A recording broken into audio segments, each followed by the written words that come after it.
calls. If some of you couldn't get on with the great Chris Adams-Wall on the Rays radio postgame show, we'll take your calls. 888-388-0957. You can also text it. 3 hours. Let me finish. Well, listen, I'm on the phone for about, 2 hours and 45 minutes or whatever it is. I'll let you start and finish. We're on the air till 6 o'clock, so we'll take your calls after what was an impressive bounce back by the Rays, both last night and this afternoon. A quick day game, a 12-10 start. You know, a day game after a night game, sometimes guys are a little sluggish. The only sluggishness I saw today was out of the Kansas City Royals, not out of your Rays, because the Rays meant business. The Rays got off to a great start today thanks to one man, the stud, the star, not one, not two, but 3 home runs out of Junior Caminero. Now the pitch. There it goes, deep in the air, straightaway left, all the way back to the wall goes Meisner, and Junior has hit the D-ring and has a 3-homer game. It's a 3-run home run, and the Rays have a 13-0 lead. The great Andy Freed with the call. You heard it right here on your home for Rays baseball, 95.7 WDAE and AM 620. Junior Caminero with his first 3-home run game of his baseball career with your Tampa Bay Rays, of course. What an extraordinary day he had. He was sensational. And usually with power hitters like Junior, and you've seen this before, when he gets off the schneid, when he gets on the right track, when he breaks out of a slump, those home runs come in bunches. And they did in this series. You know, he homered the other night, and then today he just had himself a day. He was seeing everything. It doesn't matter if it was a traditional pitcher or, in that instance, it was off a positional player. By the way, did you notice? I noticed 2 things about that last home run.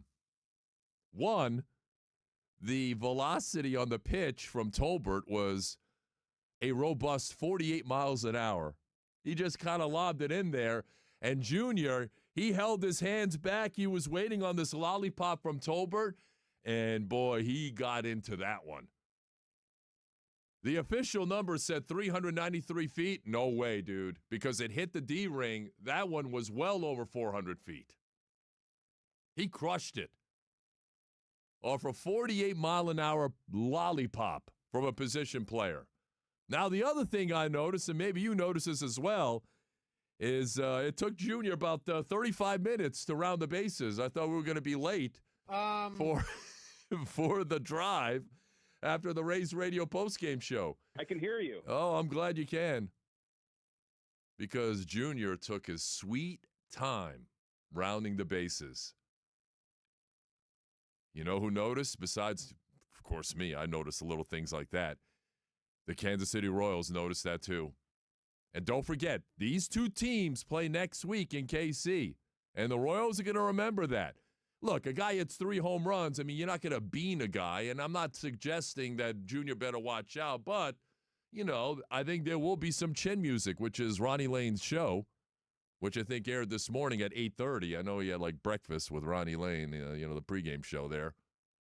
But I think you're going to see a little chin music, a brushback pitch, perhaps, next week when they go to Kansas City. Because Junior took forever and a day to round the bases. 888-388-0957. But what a great day for Junior. He had 4 home runs in this series. He drove in 9.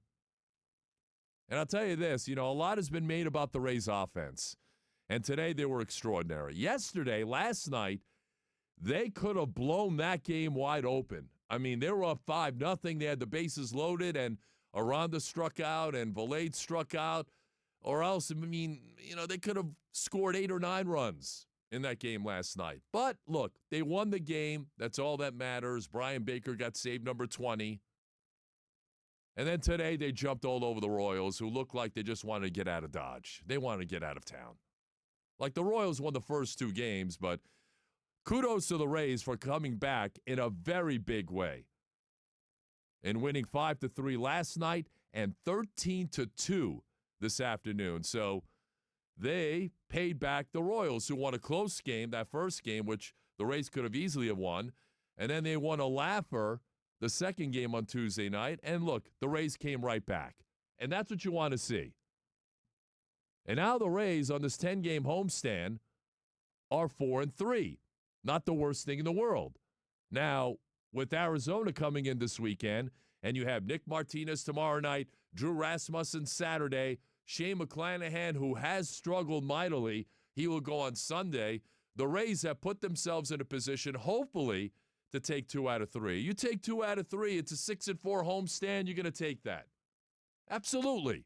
6-4 is what I was hoping for, and now the Rays have put themselves in a position to do just that on a day where they almost had a combined no-hitter. And some of you people, you're calling up Chris Adams while you're texting in. I mean, you got rocks in your head or what? I can't believe Cash. He put in Kimbrel. They sound just like that too, by the way. Oh, my God. It's 13-0. What do you expect him to do? Baker pitched last night. Clevenger pitched last night. Kevin Kelly pitched last night. You're not going to burn your A-list reliever in a 13-0 game. Combined no-hitter. Who cares? Nobody cares, really. Nobody. If it's one guy throwing a no-hitter, that takes on a ton of significance. Combined no-hitter, who the hell cares who's pitching in the 9th inning? I don't. You know what I care about? Wins. Did you finish the game? Did you look good doing it? Did the big three go off? Yes, yes, and yes. Ian Seymour was spectacular this afternoon. Spectacular. 6 2/3 innings, just a 1 walk. That's it. He struck out 7. And he took up a lot of innings after the Rays had to use a lot of their A-listers last night. Or maybe some of you didn't even notice that.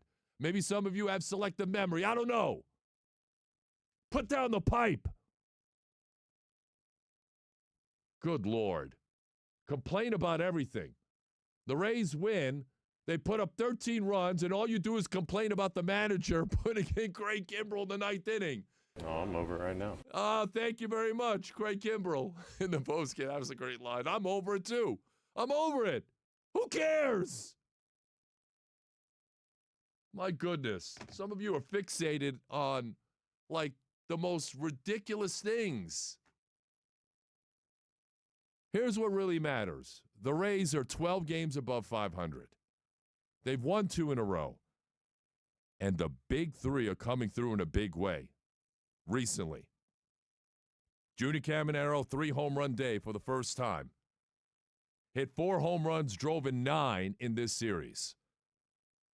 Yandy Diaz, in his last 9 games, is 15 for his last 32. Almost a 500 average. The dude, again, is a professional hitman. It doesn't matter, man. Nothing phases this guy. Nothing. He'll take pitches. He'll see pitches. He had another hit today. He scored a run today. He only went 1 for 4 today. After he lit it up last night and the night before, he's hitting almost 400 in the month of June. Better than 380. The guy is just consistent. And he is relentless. And then Jonathan Aranda, who today had 3 hits. He was fantastic. 3 for 5. He drove in a run. He scored twice. He's now hitting 287. And Aranda in the last week hitting almost 350. So the big three are getting it done. The question with the Rays is, what about the other 6 spots in the order? Now, the good news is today, Richie Palacios, he had a couple of hits. You like to see that? How about Cedric Mullins, you know? He's been much maligned, obviously, by the fan base. He had 2 hits. He scored twice. His average is back above 200, so that's a good sign. Taylor Wall scored twice. He had a hit. Victor Mesa Jr. had a home run, a big 3-run shot. So if you can get a couple of these ancillary guys And I know DeLuca didn't play today, but DeLuca, Simpson, when he plays Mullins, when he plays Mesa, when he plays Fiducia. But Chandler Simpson in particular, guys, that's the one guy.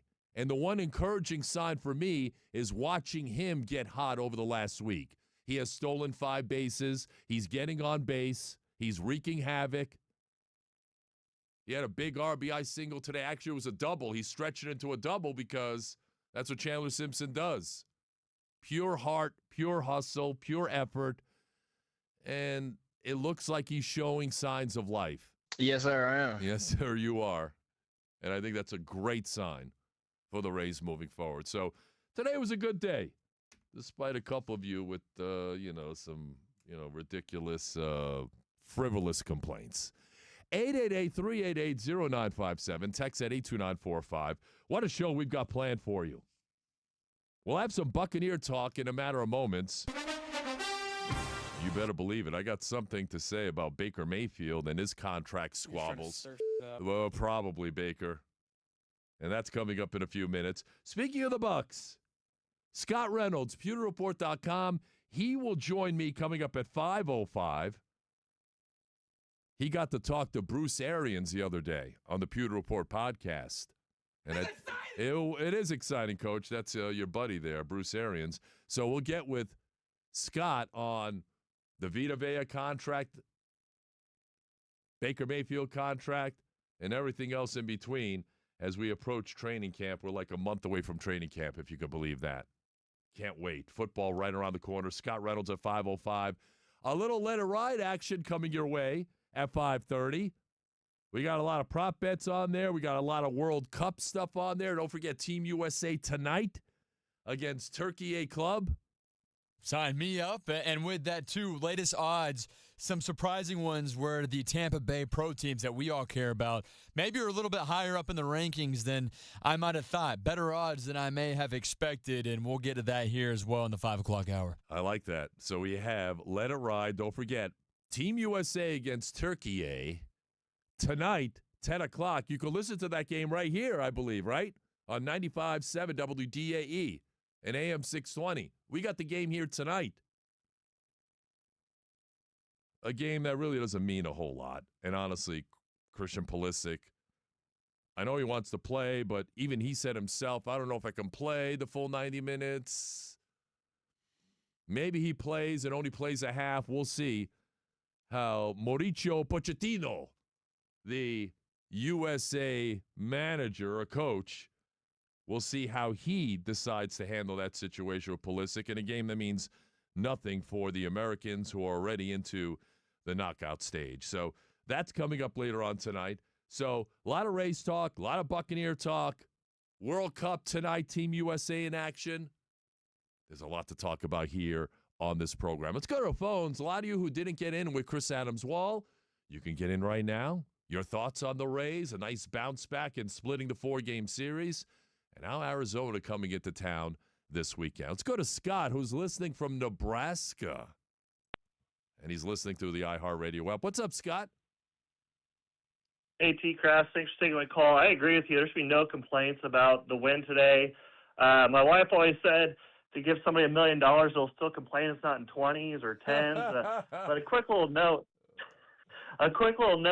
I was at the Rays-Baltimore game in 2019. I don't know if anybody remembers this or not, but Ryan Stanek opened, 2 innings pitched, and then Yarbrough came in, went to the 9th inning, combined perfect game on the line, and first pitch of the 9th, Hanser Alberto hit a slow grounder to second base for a single. But what I'm trying to get at is that it's going to happen one of these times. But I was at the edge of my seat then and today. But good to see the Rays win today, and Chandler Simpson had a great game, and I think they're on the upswing back again.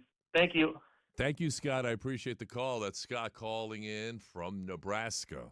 Rays fan in the heartland listening through the iHeartRadio app. And look, the big three, they're doing their thing. And if Chandler Simpson has his confidence back and is back on the right track, and you've certainly seen signs. I mean, last night, I don't know what happened there on the line drive that was hit right to him that he completely botched. And then Taylor Walls, I mean, right before that, Walls, that left me speechless on that ground ball that got through him some way, somehow. Yeah. And you saw the look. I don't know if you saw it. Griffin Jax was on the mound last night, who's been phenomenal. And he deserved better than that. 2 runs scored right after that. And when Griffin Jax, at the end of that inning, if you saw him walking off the mound and you saw from the sides of his face, you know when someone grinds their teeth in disgust? You saw like his jaw. He was clenching his jaw when he was coming off the mound. He was not happy. And I don't blame him because the Rays should have been out of that inning. And maybe the Royals don't score any runs last night. I thought Griffin Jax was really good last night, and he continues to give the Rays some quality starts as a starting pitcher. The Rays just have to figure out Shane McClanahan, who says he's feeling great. So that's a good sign. Just doesn't look it personally on the bump, in terms of the production we're seeing on the bump from Shane. Yeah. Look, the fact that he looks good, the velo is there, I just think his command has been a little off the last couple of starts, and that's going to happen over the course of the season. You know what could change that up? Maybe McClanahan right here on the drive on one of these Tuesday interviews. I think maybe that could be the good mojo flip for Shane. So are you intimating, Christopher Mathis, that Shane McClanahan should come on our show on a Tuesday? He absolutely should. I would love for it to be this Tuesday if he doesn't pitch. I would love to talk to Shane. Well, Shane is pitching on Sunday. There you go. All right. So perfect. Tuesday would be perfect. Let's shoot for Shane McClanahan. And if Shane's listening, and I know some of his Rays buddies are listening, we would love to talk to Shane on Tuesday. Maybe that's the thing that can turn him around. Let's aim for it. Let's see if that doesn't. Let's do it. Giddy up. Let's go to James up in Lutz. James, what's up? Good afternoon, sir. Hey, how's it going? I'm a big time listener, big time fan. I just wanted to see where your take is. I think as a property franchise, I think a no-hitter would be huge, especially since the first one was in 2010 with Matt Garza. I think the second one would have been massive. I mean, I'm all for a win. I'm all for a big win with Junior having 3 bombs, but I think a no-hitter would have been huge for the program. I think it's icing on the cake, James, but it's not the end-all, be-all. And the fans that were upset, and I appreciate the phone call, the fans that are upset about Kevin Cash putting Craig Kimbrell in there in the 9th inning, it's like, what do you expect him to do? You want him to put in a position player like the Royals did? You're up 13-0. No-hitter might look nice, whatever. I know the Rays had a combined, 7-inning no-hitter a few years ago, which, nobody talks about really. And I heard Gio mentioning it when he called Chris Adams' wall. But if it's one guy doing all the work, which is very rare nowadays, then that might be something to get excited about. But, look, I'm not stressing over the fact that the no-hitter and the shutout were squandered. Nobody feels worse about it than Craig Kimbrell, who was a part of a combined no-hitter a few years ago when he was with the Cubs. They did it to the Dodgers. Kimbrell was on that team. I believe he finished off that game for that no-hitter. So he's done it before. That's why Cash put him out there. So why are you guys complaining? He did it before. I just don't understand some people. And plus, you take that chance with any guy you throw out there, Tom. It's not like anyone was guaranteed to get 3 straight outs, 3 up, 3 down. The bottom line is this. You're not going to burn one of your A-list relievers in a 13-0 game. You got to understand baseball a little bit better. It's a long season. You got no off days, by the way. They're in the midst of a 10-game homestand in 10 straight days. There's no off day. Tomorrow night, they'll be back at it. And when you manage a team, you have to think about things like that. That's why what Ian Seymour did today was incredible. You're saving the A-list guys. Seymour was unbelievable. 6 2/3, 7 strikeouts, no hits, just 1 walk. That's exactly what the Rays needed. As he backed up Casey Lugumino, who started in an opener. Rays threw an opener out there, and they almost had a no-hitter. Bottom line is, you won the game. You're 12 games above 500. Your foundational player had an unbelievable day, an historic day. One of your little-known relievers had an incredible day, saving your bullpen. Why are people complaining? Stop complaining. Or go complain somewhere else. I don't know. Yeah. Jeez Louise. Yeah. 888-388-0957. Text at 82945. Scott Reynolds at 5 o'clock. Let it ride at 5:30. We're on the air to 6 o'clock. And then the great Rock Riley will grace his presence on these airwaves of WDAE. All right, more of your calls and texts are on the way. And we'll have some football talk, too. And some breaking news regarding an NFL. I think he's still with an NFL team, facing some very serious charges based